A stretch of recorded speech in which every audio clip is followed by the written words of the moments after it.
Bonjour à tous, vous m'entendez? On vous entend très bien. Très bien. Bonjour à tous. Donc, Jean-Michel Fabre, moi je suis vice-président du conseil départemental en charge du logement, de l'environnement et du plan climat. Et donc, je vais vous parler et Olivier Louis sera là, en particulier s'il y a des questions très précises, d'un projet qui s'appelle Garonne Amont. Comme son nom l'indique et comme le petit logo le montre, Gare en Amont, c'est un projet de territoire qui concerne l'amont de la Garonne et pour on va dire l'amont de Toulouse sur la Garonne et sur l'ensemble des affluents de la Garonne sur cette partie-là pour la gestion de l'eau. Alors tout à l'heure, l'intervenant disait on a eu une époque où on était sur le dialogue citoyen hyper local, les trottoirs ou l'hyper général. Et là, on voit déjà qu'à travers le nom, on est sur un projet de territoire. Donc, c'est un projet de territoire, vous le verrez tout à l'heure, c'est une très grande surface, mais c'est très localisé aussi. On est très loin du trottoir. C'est pour un sujet précis qui est la gestion de l'eau. Et j'y reviendrai, mais le choix qui a été fait, ça a été la gestion quantitative et beaucoup plus. Le contexte initial de notre territoire, c'est que sur l'ensemble de la Garonne, mais en particulier sur l'amont de la Garonne, on a des prélèvements importants liés à l'agriculture, à l'irrigation, en particulier pendant la saison de gestion d'étiage. Donc, on va dire, avant on disait l'été, aujourd'hui c'est de la fin du printemps à l'automne. On a des questions d'eau potable, puisqu'on est dans un département où plus de 80% de l'eau potable est issue des eaux de surface, et en particulier des rivières, Garonne, Ariège, etc. Donc très, très dépendant des eaux de surface. Et des industries qui ont besoin d'eau aussi, quelle qu'elle soit. Ces prélèvements sur la Garonne et ses effluents, aujourd'hui, ils créent des tensions récurrentes, puisque sur les périodes d'été, de juin à octobre, comme je le disais, on a un manque d'eau quasi systématique qui a été compensé depuis maintenant des décennies par des lâchers d'eau en provenance essentiellement des grandes réserves hydroélectriques, mais pas que, d'autres réserves qui ont été constituées essentiellement par les départements collectivement, qui font qu'on compense manque potentiel d'eau et les prélèvements par ces lâchers d'eau. La situation devant laquelle on est, c'est que le changement climatique n'est pas devant nous, le changement climatique est là. Moi, je m'occupe de ces sujets d'eau de manière plus importante depuis 5 ans. Chaque année, on me dit c'est une année particulière, c'est une année exceptionnelle. Une fois parce qu'on a une sécheresse jamais vue au mois d'août et de septembre. La fois d'après, parce qu'on a un démarrage de saison, on n'a plus du tout de neige dans les Pyrénées dès le mois de juin. Chaque année, il y a des choses, mais en attendant, globalement, on a à la fois des augmentations de température, donc avec des évaporations très fortes et des besoins en eau pour l'agriculture en particulier très, très forts. Et on a des variations très, très importantes dans les apports en eau, la pluie qu'il peut y avoir. Les conflits d'usage, ils sont récurrents et dès qu'on est sur des périodes de tension, ils sont exacerbés puisqu'à des moments, il faut mettre des restrictions. L'État doit être amené à mettre des restrictions pour préserver ce qui nous reste comme réserve. À ce moment-là, il y a des tensions et on est sur un territoire où il y a depuis des années la question des nouvelles réserves, l'importance ou non de ces nouvelles réserves. La notion même de projet de territoire, telle qu'elle a été définie, a été faite parce qu'il y avait eu Sivens, que derrière Sivens, il y avait eu un drame et que derrière ce drame, il a fallu dire, bon, voilà, il faut travailler différemment, on ne peut plus arriver à des problèmes de ce type-là, mais au-delà de ça, dans toute la région, on a des problèmes. Donc, on est parti sur l'idée d'avoir un projet de territoire pour la gestion de l'eau et je crois que ce qui est très important à comprendre, c'est que la logique du projet de territoire qu'on a mis en place n'a pas été de dire est-ce que, d'entrée de jeu, est-ce qu'on est pour ou contre la réserve qui pourrait se faire à tel endroit, sur telle commune et sur tel terrain, mais on est parti d'une logique qui était de dire, à partir des instructions gouvernementales qui avaient été faites en 2015, qui ont été revues en 2009, en plein d'ailleurs, alors qu'on travaillait, ça nous a amené à être assez souple dans l'adaptation, c'est de dire, non, là la question qu'on va poser, c'est comment on fait dans les décennies à venir pour assurer la gestion, au départ la gestion quantitative de l'eau, sur tous les usages, avec tous les moyens qui peuvent être mobilisés. Et donc, c'est de vraiment construire un plan d'action multipartenarial. Alors, quand on dit multipartenarial, vous avez une petite carte qui est à l'écran. Le maître d'ouvrage est le conseil départemental de la Haute-Garonne, mais dès le départ, on a associé des partenaires. Donc, bien entendu, l'État, la région Occitanie, mais aussi des départements, puisque on ne le voit pas sur la carte, mais une partie de la part sur les Pyrénées n'est pas en Haute-Garonne, mais est en Ariège et dans les Hautes-Pyrénées. On a associé aussi le Gers, parce qu'il y a à la fois des cours d'eau, mais aussi des habitants qui sont concernés. Et donc, dès le départ, on les a associés, ainsi que l'agence de l'eau, qui est le partenaire clé dans toute la discussion, et l'ensemble des acteurs qui étaient déjà dans le sage Vallée de la Garonne. On a aussi associé Toulouse Métropole, qui, même si elle n'est pas sur le territoire, en fait, elle serait juste en haut, à la pointe, à droite, un peu en dessus, parce que, bien entendu, tout le travail qui est fait, c'est aussi, de manière un peu caricaturale, pour qu'il y ait de l'eau pour les Toulousains, y compris en plein été. Avec une remarque fondamentale, j'en profite de cette notion, c'est que le constat de départ, c'était que pour construire cette politique de l'eau, et ça a été renforcé tout au cours du travail, on avait absolument besoin de faire en sorte qu'on travaille avec tous les acteurs et qu'on voit comment on pouvait associer tous les acteurs. Je le dis très souvent, il n'y a pas, moi je suis conseiller départemental d'un canton toulousain, il n'y a pas un Toulousain sur 1000 qui sait qu'en plein été, un tiers de l'eau qui passe sous les ponts de Toulouse ne serait pas là s'il n'y avait pas eu des lâchers d'eau. Donc à partir de là, c'est compliqué de discuter dans la mesure où il n'y a pas conscience aujourd'hui de déjà la transformation qu'il y a eu sur les décennies à venir. Donc on est parti de ce constat-là et l'idée a été de partir d'une feuille blanche sans idée préalable ou projet qui viennent déjà mettre des limites à la réflexion, parce que si c'était pour écouter une millième fois d'un côté les opposants à la construction de barrages disant qu'elle n'avait pas besoin, de l'autre les partisans de barrages disant que sans ça on allait tous mourir, ça ne servait absolument à rien. Donc il fallait sortir de ce face à face, on va dire, et mettre le dialogue citoyen au cœur de la démarche. Avec des principes, c'est que d'une part, il fallait qu'il y ait une responsabilité des institutions, responsabilité sur le portage du projet, responsabilité sur les engagements à mettre en œuvre derrière les conclusions, on le verra très en détail. Un deuxième principe de solidarité territoriale, c'est que certes, c'était le conseil départemental qui portait le projet, mais il fallait impérativement que les autres territoires qui étaient concernés s'associent à la démarche dès le début et tout au long de la réflexion, vous verrez ce que ça veut dire très concrètement, et qu'on est certes sur un projet environnemental, mais derrière, il y a toutes les questions de cohésion sociale. Là aussi, il y avait tout un travail à faire pour s'assurer que tout le monde était embarqué et qu'on avait une approche qui soit à la fois environnementale, certes, mais aussi avec toutes les questions sociales d'aménagement de territoire, j'y reviendrai.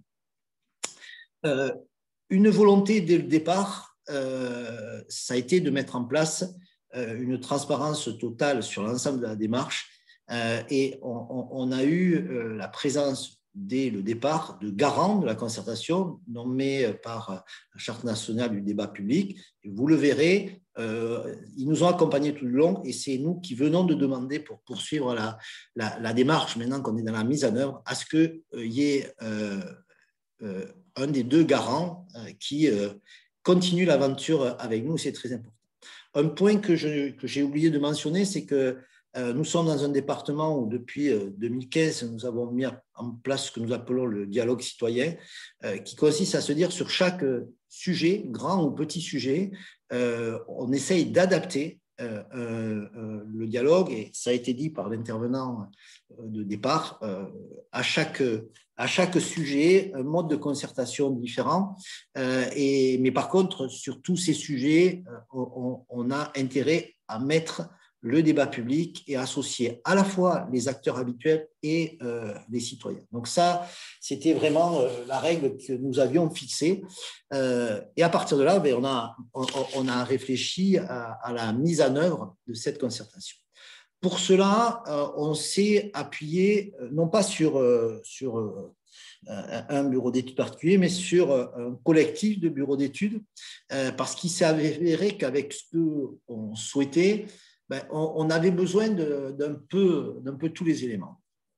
Alors, il y a bien entendu un bureau d'études spécialisé sur les questions de gestion de l'eau, qui connaît très très bien toutes ces questions, qui connaît le territoire, qui est à la fois capable de faire, j'y viendrai tout à l'heure, de faire le diagnostic départ, mais à la fois aussi, au fur et à mesure que les idées arrivent, de pouvoir trouver les ressources pour les évaluer.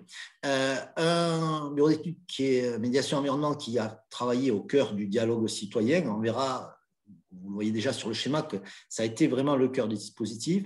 Et puis, derrière, des spécialistes de la communication en général et du site Internet. Et juste pour vous donner une idée de la volonté qu'il y a eu dès le départ d'associer tout le monde et de se poser des questions qui peuvent paraître un peu anecdotiques, mais qui sont importantes, c'est que le petit logo que vous avez en haut, là, Garonne Amont, avec dessous les mots richesse à partager, avenir à préserver, ça fait l'objet d'un débat en comité de pilotage, et on s'est aperçu que derrière ce débat qui pouvait paraître anecdotique, on était en train de vraiment discuter de ce qu'on voulait, des valeurs qu'on mettait en avant. Alors, le cœur du dispositif, j'y reviendrai tout à l'heure, c'est un panel citoyen. Un panel citoyen qui a été tiré au sort parmi 3000 personnes vivant sur le département de la Haute-Garonne, vous avez vu la carte tout à l'heure, mais aussi un certain nombre étant sur l'Ariège, sur les Hautes-Pyrénées, certains étant en dehors du périmètre, puisqu'ils étaient sur la métropole de Toulouse, avec des critères classiques, répartition femmes-hommes, des critères géographiques, des critères sur les âges, des critères professionnels. Et vous avez une photo de la diversité du panel qui était là, qui nous a accompagnés, qui a travaillé durant des journées entières dans cette très grande diversité. Et je vous raconterai un petit peu la manière dont a fonctionné le panel, mais c'est vraiment eux qui ont été placés d'entrée de jeu au cœur du dispositif en disant que toutes les informations, tout le travail qu'on pouvait faire, il leur arriverait à eux. Eux pourraient interpeller, on va y revenir, et petit à petit nous proposer un certain nombre vous verrez, des propositions organisées, hiérarchisées, arbitrées, et qu'après, à partir de là, le département de la Haute-Garonne, avec l'ensemble des partenaires, à partir de là, bâtirait son plan d'action en regardant ce qui est faisable ou pas faisable, on y reviendra.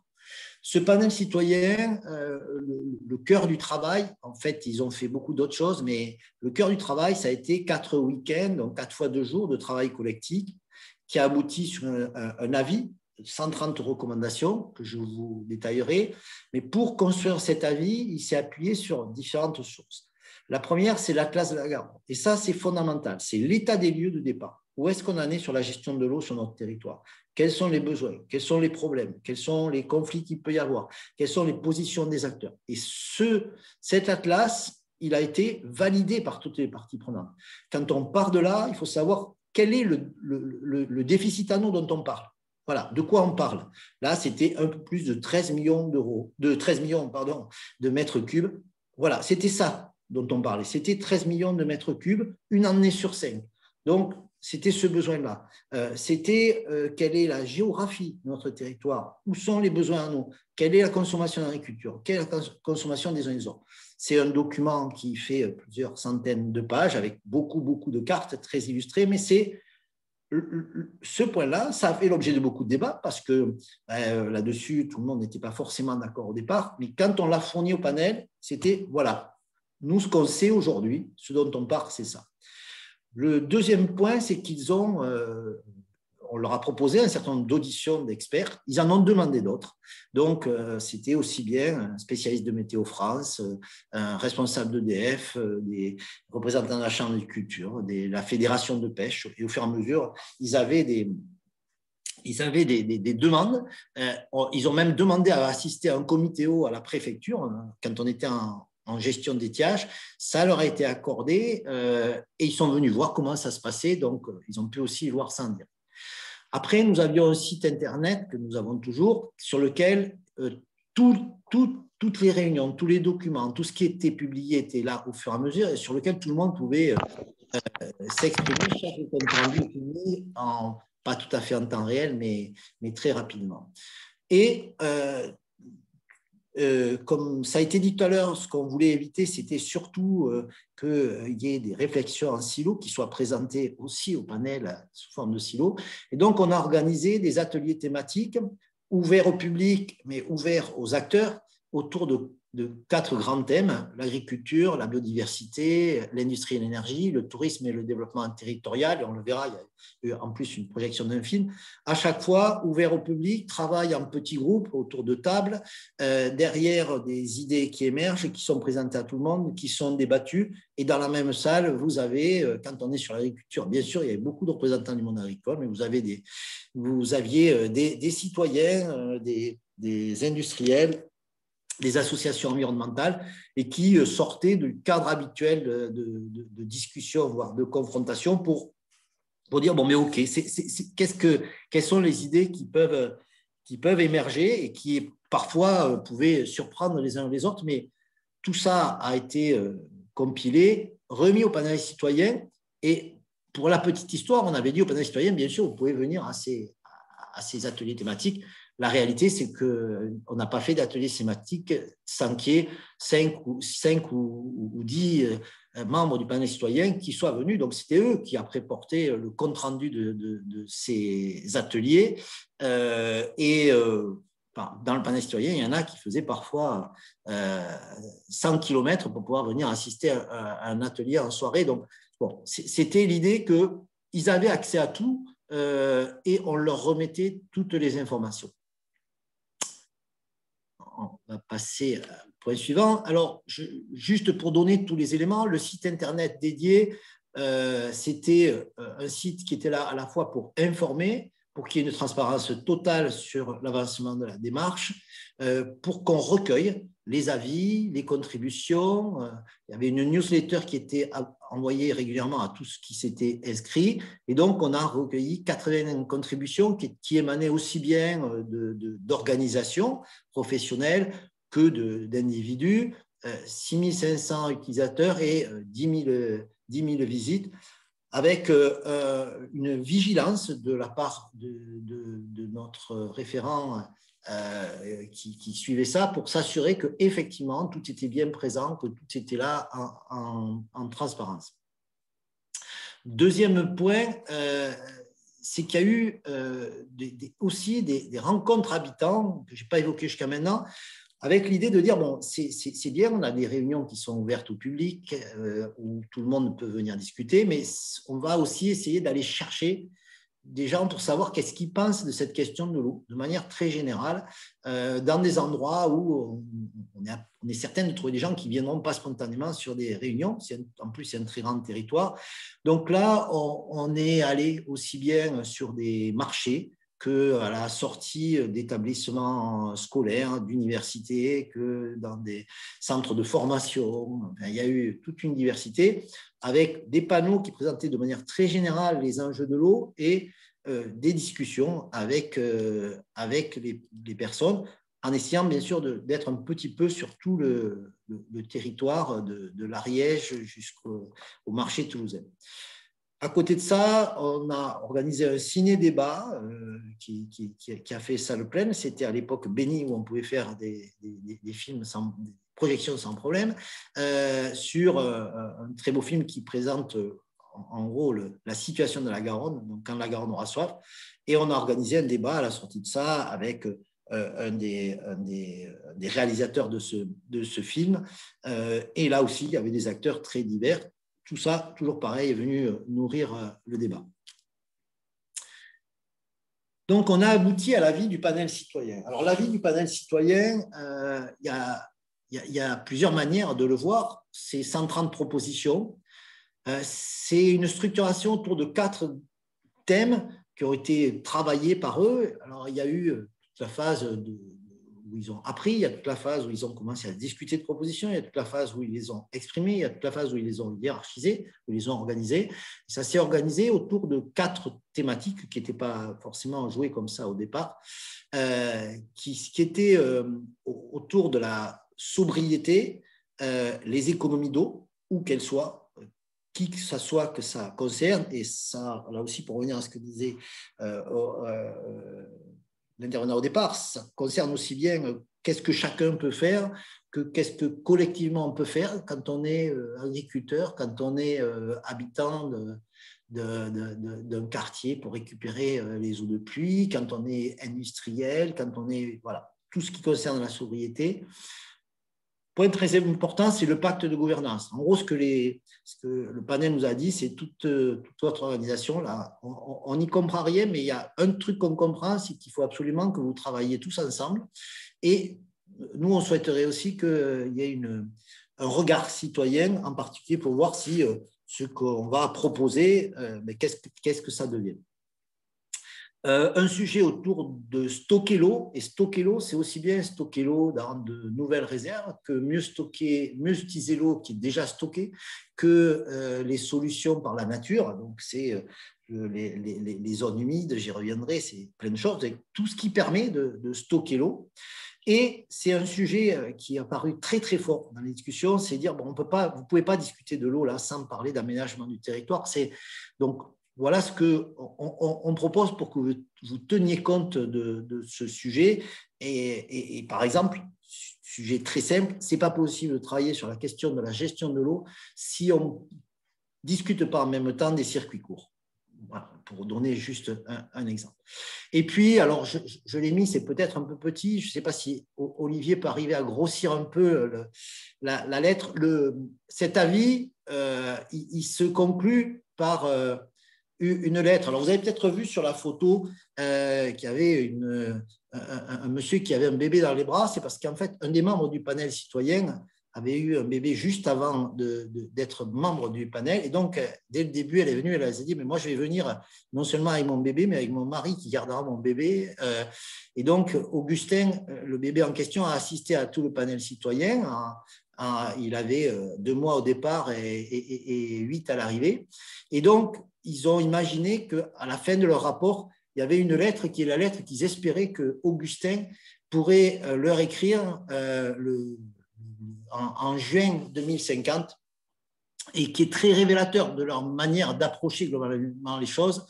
Alors, voilà, je ne vais pas tout vous lire, mais le début, aujourd'hui, j'ai pu à nouveau me baigner dans la Garonne. Alors, vous voyez, ça a été un débat qui a été très, très fort dans plusieurs ateliers en disant, c'est bien beau de parler de théorie, tout ça, sur l'eau, la Garonne, etc. Nous, ce qui serait bien, c'est qu'on puisse se baigner dans la Garonne alors qu'on ne peut pas. Et admirer le même couple de Martin Pêcheur qui cohabitait avec un oiseau inconnu. Cette année, je suis plus serein que l'an passé. Les réserves d'eau de pluie sont pleines et nous offrent nos efforts d'économie paix. Bon, et on continue comme ça. Donc, c'est important parce que on n'était pas dans un débat, on le voit bien à travers cette manière de voir les choses, qui était de dire est-ce qu'on fait une réserve ici et de combien de centaines de milliers, de millions de mètres cubes, on était, bon, qu'est-ce qu'on va laisser pour dans 30 ans et qu'est-ce qu'il faut qu'on commence à faire très concrètement tout de suite. Donc, une fois ce programme, ces recommandations faites, les recommandations du panel ont été présentées officiellement lors d'une réunion dans le sud de la Haute-Garonne, près de la Garonne, à Saint-Gaudens, présentées à la fois aux élus, président du conseil départemental, aux conseillers départementaux du territoire, mais aussi aux représentants des autres départements, la région, tous les acteurs que j'ai donnés.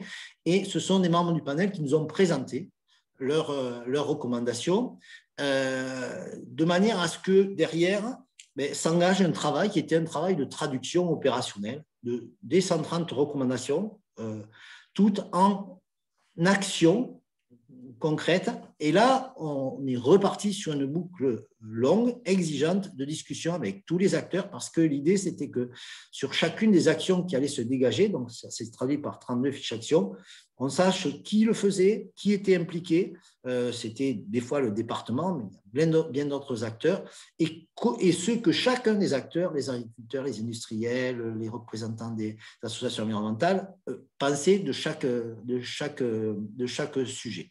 En sachant que, in fine, tout ça a été représenté au panel pour avoir un retour avec eux. Donc, voilà, avec petite illustration, c'est quand il y a eu la présentation des 130 recommandations du panel, on est dans un processus qui est long, surtout pour les citoyens qui ne comprennent pas que des démarches comme ça prennent autant de temps. On a souhaité, avec le président du conseil départemental, donner dès le jour de la présentation des prises de décision. On n'attendait pas la fin de tout le processus et on leur a dit, voilà, nous on retient déjà 4 points qu'on va démarrer tout de suite et ça a été le cas d'un certain nombre d'actions prioritaires. Je vais vous en présenter quelques-unes qui ont été, on s'est engagé devant le panel citoyen à ce moment-là et quand on a fait les réunions suivantes, vous allez voir le process, à chaque fois on a fait le point sur ça. Donc, exemple d'action qu'on a mis en place tout de suite, il y avait toute la question autour des zones humides. On est dans un département, comme la plupart des départements en France, où on a une mise à mal des zones humides, une disparition progressive, plus de la moitié qui ont disparu, or ce sont des réserves importantes. Donc, on a mis en place ce qu'on a appelé le conservatoire départemental des zones humides, avec l'idée qu'au fur et à mesure, on inscrivait, on protégeait, on accompagnait. Des fois, il fallait récupérer et à l'heure qu'il est, donc un peu plus d'1 an et demi après le moment où on a fait l'annonce, le conservatoire a été créé et on a déjà 300 hectares qui ont été inscrits et on a une dynamique voilà, qui va dans le bon sens. Deuxième point, un sujet qui était vraiment sorti des discussions où les membres du panel nous avaient dit mais on ne comprend pas trop là parce que vous avez plein de gravières le long du fleuve et vous n'en faites rien pour l'eau. Première réaction de tous les techniciens, de tout le monde, c'est de dire mais non, mais c'est trop compliqué. En gros, vous n'êtes pas sérieux. Puis, deuxième réaction, de dire bon, attendez, on va faire travailler un peu tout le monde. Et troisième point, on a dit ok, ben, vous avez raison, on va expérimenter. Ces expérimentations, elles sont en cours. Troisième point, il y a eu beaucoup de débats pour savoir, mais finalement, c'est quoi la consommation agricole? Alors, ça paraît simple comme ça, mais il n'y avait pas de chiffres vraiment qui permettaient de dire concrètement quelles étaient les consommations et surtout quels avaient été l'effet des mesures déjà prises par les agriculteurs. Parce que quand les agriculteurs disaient, écoutez, nous, on a réduit de 30%, 40% les surfaces de maïs, on a réduit les consommations d'eau, etc., ben, on n'avait pas les chiffres à poser pour voir ça et puis poursuivre. Donc ça, là aussi, c'est mis en place. Et puis, un sujet central qui s'est avéré avancer vite dans un cadre plus large, c'est que les panélistes nous ont dit, ben, écoutez, il y a la question de l'eau des réserves hydroélectriques qui sont exploitées par EDF, c'est des concessions d'État. Déjà, nous, on ne comprend pas qu'il y ait des débats aujourd'hui sur la privatisation de ces réserves ou la mise en concurrence des concessions. Donc, déjà, ça, nous, on ne peut pas le comprendre. Et puis, ben, pourquoi vous n'imaginez pas de pouvoir en utiliser plus ? Bon, là-dessus, c'était des débats qu'on avait déjà engagés, mais on est arrivé avec la force du panel citoyen derrière nous et dans un autre cadre, qui est le cadre de la Garonne dans son ensemble, du syndicat mixte d'aménagement de la Garonne. On a négocié avec l'État, avec l'aide de l'État, avec l'aide de l'Agence de l'eau.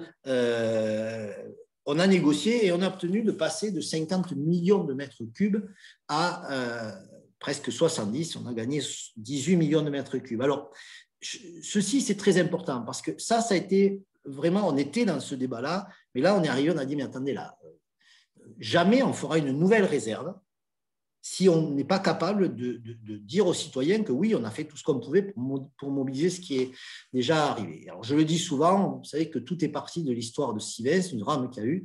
Sivens, c'était 1 million de mètres cubes.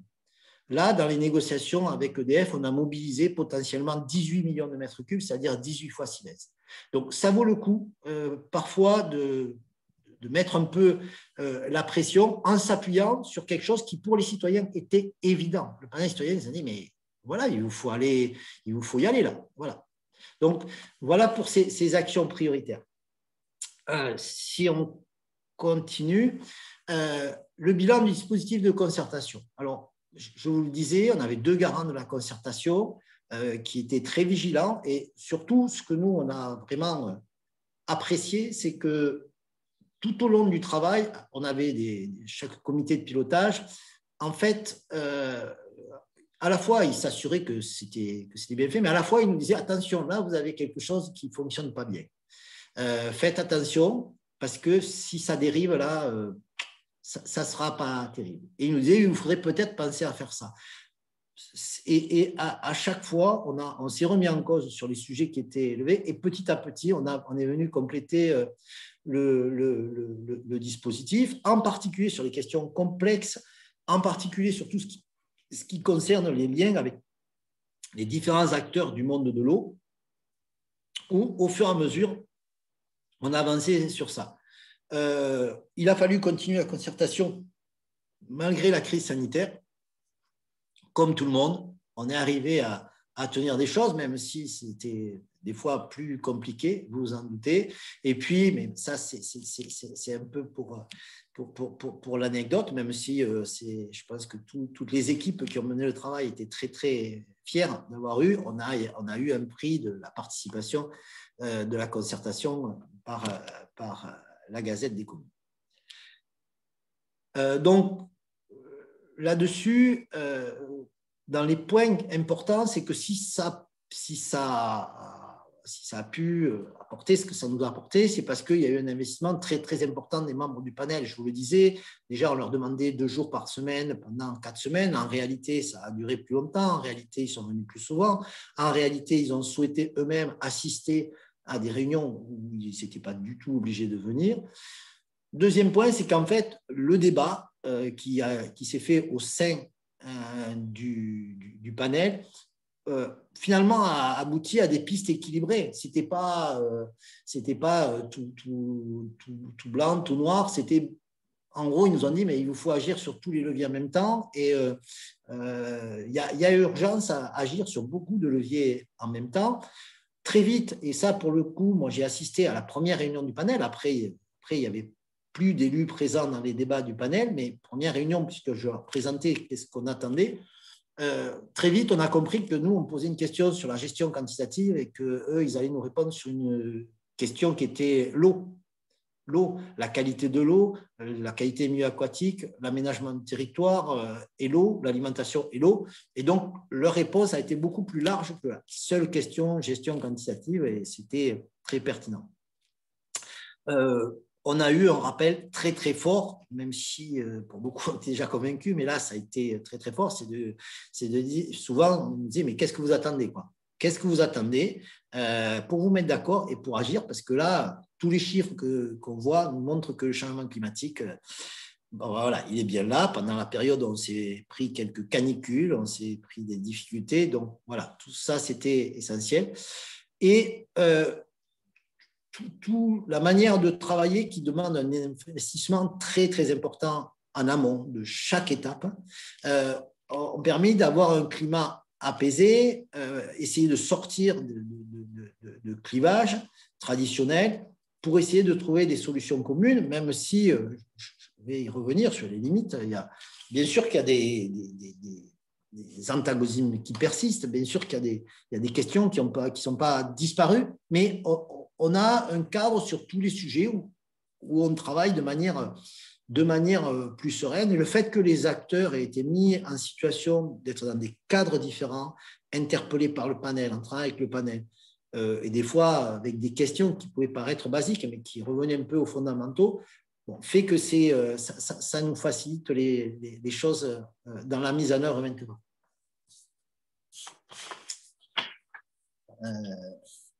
Alors, dans les points de vigilance, d'abord, c'est la préparation. La préparation, même si de mon côté, comme tous les élus, on trouvait que ça prenait trop de temps, l'organisation du dialogue citoyen, il faut y passer du temps. Et tout le temps qu'on passe en amont, on est très heureux de le retrouver derrière, parce que pour constituer le panel, pour le préparer, pour organiser toutes les consultations, pour embarquer tout le monde, ça prend beaucoup de temps. Ça prend du temps aussi pour passer de cette feuille du panel, de ces 130 recommandations, à des traductions opérationnelles. Et on ne peut pas faire les mêmes pas. Ça peut supposer de très nombreux allers-retours, de travail avec tous les acteurs concernés. Et pour que, effectivement, après, derrière, les actions puissent vraiment démarrer. Et puis, il a fallu, et ça a été quelque chose ça ne nous a pas posé de problème, l'idée de rendre des comptes a posteriori. Donc, il y a eu un droit de suite demandé par les panélistes. Ils nous ont demandé que quand le plan d'action serait fait, ils puissent le voir, qu'ils puissent réagir, qu'on ne trie pas les recommandations du panel, qu'on réponde surtout, bien entendu, on leur avait dit dès le départ qu'après, ça serait en fonction du contexte, mais on n'a pas trié en disant bon, ça, ce n'est pas une remarque pertinente, tout a été pris en compte. Point fondamental, c'est qu'il faut trouver en permanence, et c'est un équilibre constant qui demande beaucoup d'énergie, l'équilibre entre l'avis des citoyens et les acteurs traditionnels, parce que c'est très déstabilisant à un moment donné d'avoir un avis qui tombe. Entre ceux qui vous disent oui, mais ils n'ont rien réinventé, c'est vrai, souvent il y a des choses qui étaient là, mais voilà. Et puis ceux qui vous disent mais non, ils rêvent, c'est nous qui connaissons. Et d'un autre côté, le fait que oui, effectivement, les acteurs, c'est eux qui connaissent le mieux, c'est surtout eux qui mettent en œuvre derrière. Donc voilà, cet équilibre, il suppose tout le temps de faire des allers-retours, de mettre les gens les uns à côté des autres, de les amener tout le temps à discuter. Et rien n'est jamais gagné là-dessus. Rien n'est jamais gagné. Il faut en permanence se dire, bon, OK, ça, il faut qu'on en rediscute, il faut qu'on remette tout le monde autour de la table, parce qu'il y a des forces centrifuges qui font que les positionnements des uns et des autres locaux, mais qui des fois dépendent du national, fait qu'à un moment donné, ils vont repartir sur des positions qui ne seront pas les positions forcément qu'on aura pu discuter. Et puis, in fine, bien sûr qu'on garde des nuances entre acteurs, malgré la vision globale convergente. Et là-dessus, c'est pour ça qu'il y a certains sujets où on a prévu des concertations spécifiques pour continuer à avancer sur ces sujets-là. Et le panel citoyen nous l'a bien dit, attention, sur tel sujet, vous devrez réorganiser des concertations ciblées. Merci beaucoup. Voilà. Merci beaucoup pour cette présentation. Allez-y. Ce qui est très important, c'est que les élus et les équipes des collectivités locales, pour le compte du conseil départemental en particulier, ainsi que les bureaux d'études, soient en permanence très impliqués et partagent à toutes les étapes. Parce que ce n'est pas les élus tout seuls qui peuvent faire quelque chose comme ça, ce n'est pas les équipes toutes seules, il faut que tout le monde mouille la chemise. Et voilà, c'est vraiment une aventure collective à mener. Je dis bien une aventure parce que, voilà, après, je l'ai dit moi, aux équipes du conseil départemental, je dis à tout le monde, c'est aussi prendre beaucoup de plaisir. Voilà. Et on a pris beaucoup de plaisir, on a beaucoup transpiré, mais on a pris aussi, certainement, beaucoup de plaisir et je crois que c'est important. Merci beaucoup en tout cas pour ce témoignage extrêmement intéressant. C'est vrai que dans un contexte comme ça, très tendu initialement, comment on arrive à désamorcer et à travailler avec toutes les parties prenantes. Ce que je vous propose, c'est de vous retranscrire rapidement les questions du chat. Il y en a eu un certain nombre, alors je vais essayer d'en oublier aucune. Il y avait d'abord toute une série de questions sur la constitution du panel. Vous avez parlé de 30 citoyens sur une liste de 3000. Comment a été fait la liste de 3000? C'était une question. Est-ce que vous avez réussi à avoir des profils assez hétérogènes? Vous avez présenté le petit tableau au début. Est-ce qu'ils ont été rémunérés ou indemnisés? Est-ce qu'il y a eu des questions là-dessus? Voilà, première série de questions sur voilà un peu la méthodologie de formation du panel et de son fonctionnement. Et aussi, dernière question qui est arrivée, est-ce que vous aviez une procédure pour remplacer des membres en cas de désistement? Alors, peut-être, je vais laisser Je peux répondre, oui. donner les éléments très, très techniques. Donc, en fait, l'organisation du choix du panel s'est fait par le bureau d'études spécialisé médiation environnement, qui avait l'habitude de faire ce genre de procédure. C'est pour ça qu'on s'est quand même appuyé sur des gens qui avaient une expérience pour des organisations de procédures de ce type-là. Donc, en fait, effectivement, le premier chiffre de 3000, c'est les personnes qui ont été contactées par tirage au sort pur dans l'annuaire, on va dire. Après, effectivement, parmi ces 3000, tout le monde n'a pas dit oui. Donc déjà, ça réduit la voilure. Donc à la fin, il y avait peut-être une centaine de personnes potentiellement intéressées. Et c'est là qu'il y a eu un travail, en gros, d'équilibrage, ce que disait tout à l'heure M. Fabre, hommes-femmes, catégories socio-professionnelles, etc., pour pas qu'il y ait une catégorie qui soit surreprésentée. Donc il y a juste ce travail de déquilibrage à la fin et en prenant les plus motivés, ceux qui disaient vraiment absolument, ça, moi je veux en faire partie, etc. Alors, après, il y en a qui étaient oui, mais peut-être, mais c'est pas sûr. Voilà. Donc c'est ce travail un peu d'écrémage qui aboutit en fait à ces 30. Il n'y a pas eu de remplacement au cours de l'opération. Ils ont tous été globalement mobilisés. Le taux de participation, alors j'ai plus le chiffre en tête, mais je pense que c'est 90%, quelque chose comme ça, quand même globalement sur les week-ends. Donc ils ont vraiment été fortement mobilisés. Comme tout collectif, il y a des gens qui en font plus que d'autres. Donc il y a ceux qui ont participé à toutes les réunions, tous les extras qu'a dit M. Fab tout à l'heure, le ciné, débat. D'autres n'ont pas participé à ça, n'ont participé qu'au week-end. Voilà, mais globalement, il y a eu une implication quand même très très très forte du panel et du démarrage jusqu'à la fin. Il n'y a pas eu de désistement, comme ça a pu être rencontré sur d'autres panels qu'on a eu entendu sur d'autres territoires où il y avait eu un peu d'étiolement au fur et à mesure. Nous, c'est quand même resté assez compact. Alors, après, on n'a pas fait non plus une discussion trop longue, ça c'est aussi dans les enseignements. Donc nous, c'était 8 mois le panel citoyen. Il y a certains travaux de panel qui durent sur 1 ou 2 ans dans d'autres projets de territoire, et c'est peut-être là qu'on les perd. C'est l'importance de resserrer, de resserrer la phase de débat. Très bien. Et du coup, il y avait la petite question sur l'indemnisation. Est-ce qu'ils étaient indemnisés ou rémunérés? Ils n'étaient pas payés, bien évidemment, mais par contre, les frais afférents, pour ceux qui habitaient loin, puisqu'il y a des gens qui habitaient dans d'autres départements, les frais de déplacement, d'hébergement, de restauration pendant ces week-ends étaient pris en charge par le conseil départemental. Très bien. Après, c'est vrai que c'était le week-end, donc il y avait peut-être moins la question que sur d'autres conventions qui étaient parfois en semaine, où je sais qu'il y avait des questions sur un point le statut. là-dessus. On n'était pas en période de confinement sur une bonne partie. Les temps conviviaux sont très importants.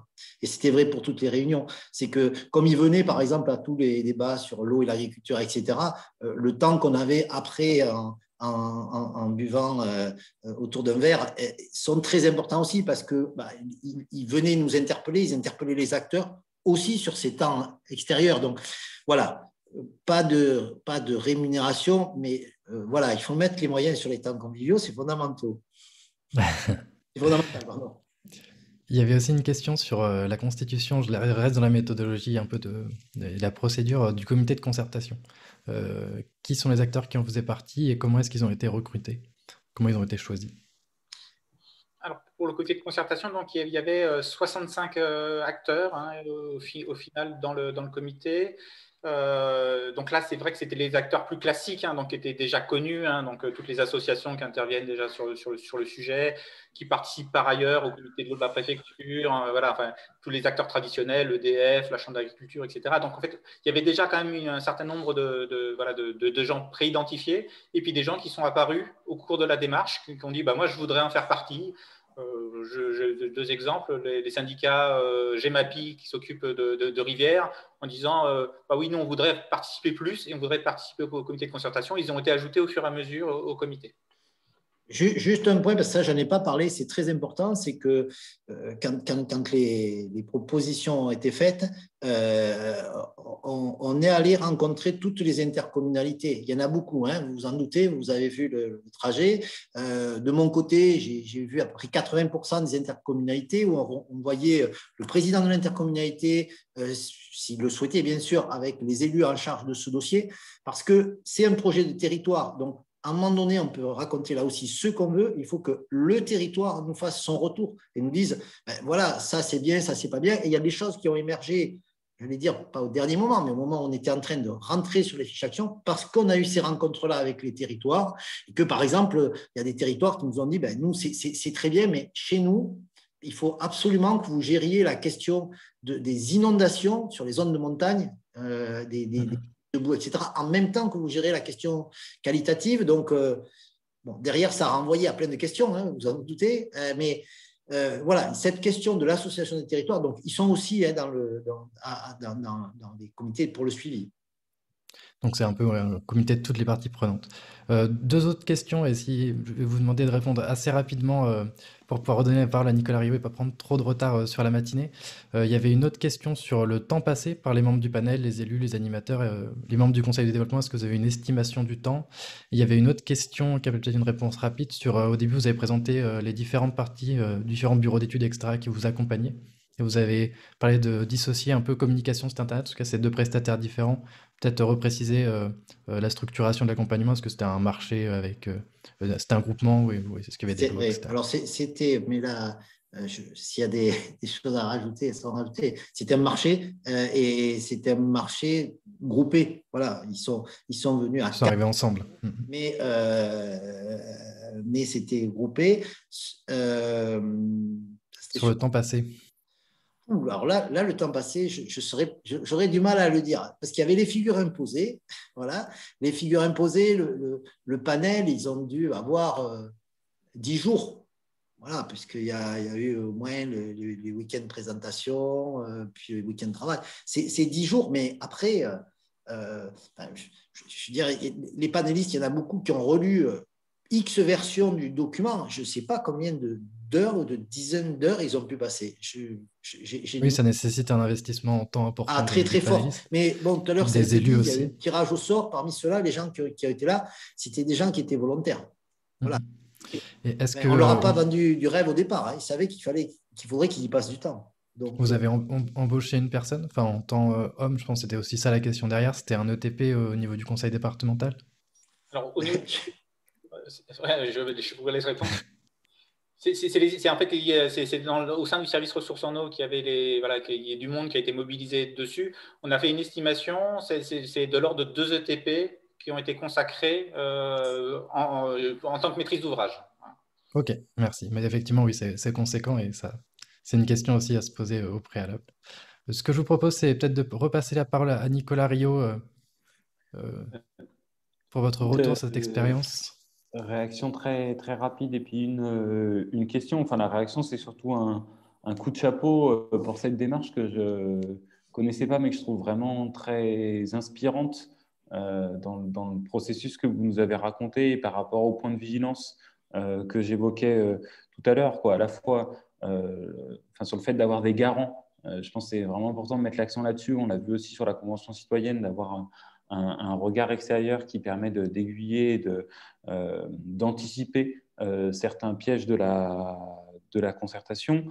Ce que vous avez fait sur qualifier de besoin sur comment on arrive à travers la concertation à sortir du face-à-face un peu autobloquant sur ces questions et votre capacité à mettre en lien ce panel citoyen avec d'autres formes de concertation. Ça, je pense que c'est vraiment quelque chose à garder en tête, de se dire la concertation citoyenne, elle vient en plus, mais elle ne permet pas de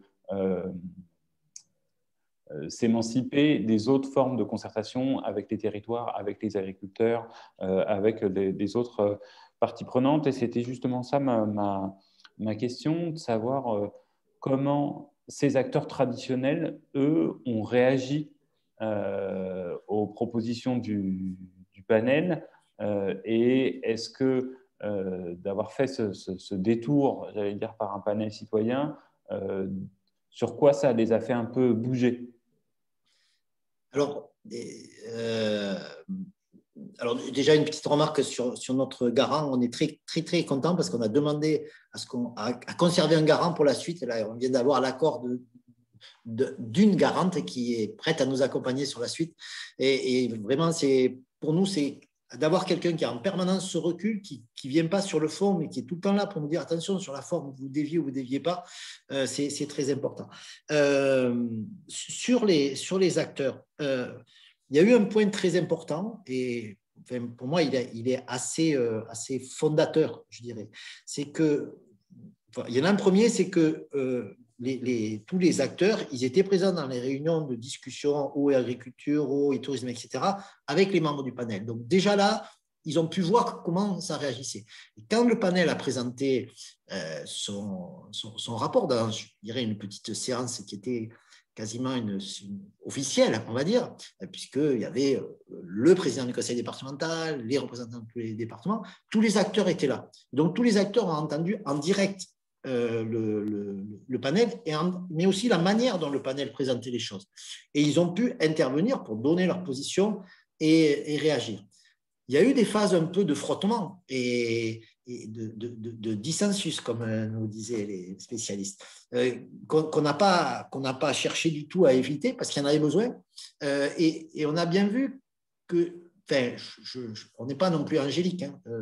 On a repris, après la concertation, des choses où on pensait avoir bougé plus que ça. Et il y a des forces de rappel quand même, hein, très, très fortes sur certains sujets. Mais ce qui est bien, ce qu'on a constaté, c'est que les questions qui sont des questions très sensibles sur les nouvelles réserves, sur des sujets comme ça faisait bouger les gens sur la manière de travailler.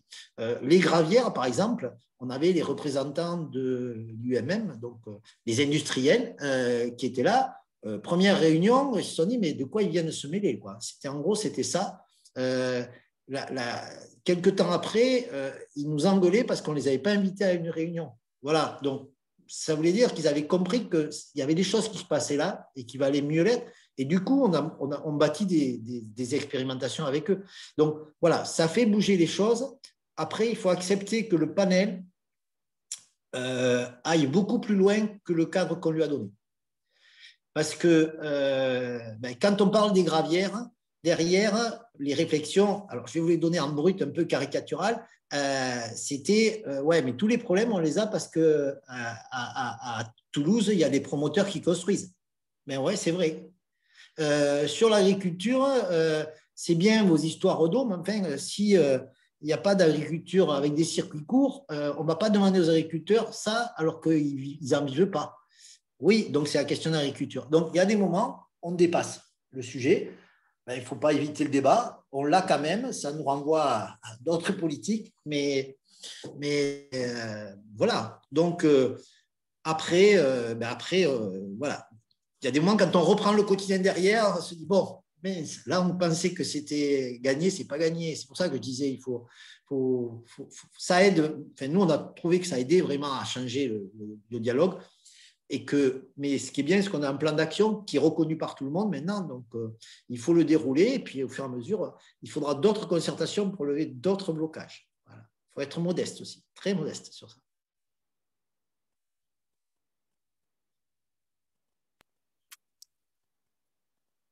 Est-ce que vous vouliez ajouter des compléments, Nicolas? C'est bon, c'est tout bon. Ok, et ben merci beaucoup en tout cas pour ce retour et ces compléments, c'était très intéressant.